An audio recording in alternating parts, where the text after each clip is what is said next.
Bonjour Marie. Bonjour Malika, bonjour Laurent, bonjour Jacques. On est ravis de vous avoir en plateau. Il y a une bête sur vos feuilles, Marie, là, regardez. Oh, Hop. bah c'est assez habituel. Je crois que c'est un perce-oreille. Vu d'ici, c'est un perce-oreille. C'est régulier qu'on a des petites Une bébêtes avec petite Marie. mouche aussi. Oui, ça, c'est oui. pas bien. Mais on verra, on a également les petites bêtes dans le décor. Tout Ah à bon, l'heure. ça va alors, c'est fait exprès. Ah bon, pardon. Alors on le disait tout à l'heure, une fois n'est pas coutume, vous allez faire une chronique à 2 voix. Tout à fait. Tout à fait, avec Il paraît que plaisir. vous avez beaucoup travaillé. Énormément de préparation. Voilà. C'est vrai qu'on a bien On va échangé. être et, épatés. Et on commence avec quel objet qui Alors, contient... on va commencer. Il faut dire que dans tout ce qui est art floral, l'art végétal, eh bien... Quelle année déjà ça a commencé à apparaître? Oh, ça va commencer à toutes les époques. Dans la Grèce antique, on va employer le thème floral. Mais il y a une époque où on va peut-être l'employer un petit peu plus, où vraiment ça va être son épanouissement, et ça sera sous l'époque Art Nouveau. Donc à la fin du 19e et D'accord. au début du 20e siècle, donc vers 1900. Alors, les premiers thèmes finalement le plus rencontrés, c'est le thème de la peinture. Et dans des grands peintres, notamment comme Claude Monet, eh bien, on va avoir Ah oui. Ah bah oui. le thème des nymphéas. Un autre grand artiste qui va également Marie, vous faire l'art l'avez floral, pour eh bien, illustrer? Alors, Tout à on fait. peut parler les des nymphéas, nymphéas. c'est quoi la différence entre nymphéa et nénuphar? Alors, nénuphar, c'est le nom plus commun. C'est le nom D'accord, plus commun. c'est la Voilà, même chose tout en à fait. fait. On est plus Oui, oui, pointu. tout à fait. Laurent. Ah oui. Tout à fait. C'est On plus est chic, avec un nymphéa. expert. Après, dans les nénuphars, il y en a énormément d'espèces différentes. Il y en a certains. Alors vraiment, vous avez le nénuphar commun avec sa grosse fleur.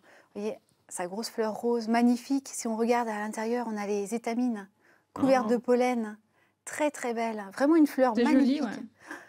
Une plante aquatique, bien sûr, avec les feuilles qui flottent à la surface de l'eau, le système racinaire complètement enfoui dans l'eau et qui persiste pendant l'hiver. Et une fleur vraiment très, très belle, avec ses pétales. On voit pas tous ces détails sur le tableau de Claude Alors, Monet. ce On qui est voit que c'est dans amusant, l'eau, quand justement, même. ce qui est amusant, c'est que finalement, on le verra tout à l'heure dans d'autres spécialités, c'est stylisé.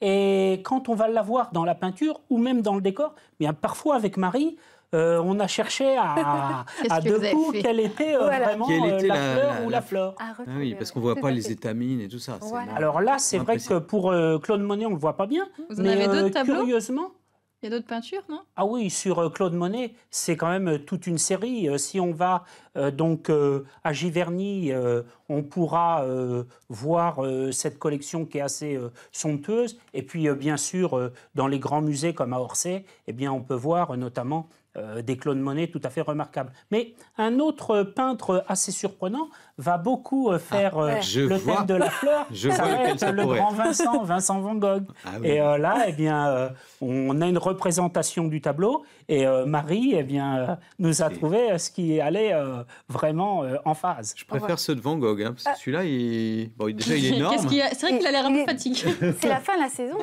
Bah Il alors, a fini de fleurir. ouais. Il a fini de fleurir et ce qui reste là, en fait, ce sont ses graines, ce sont les graines du tournesol.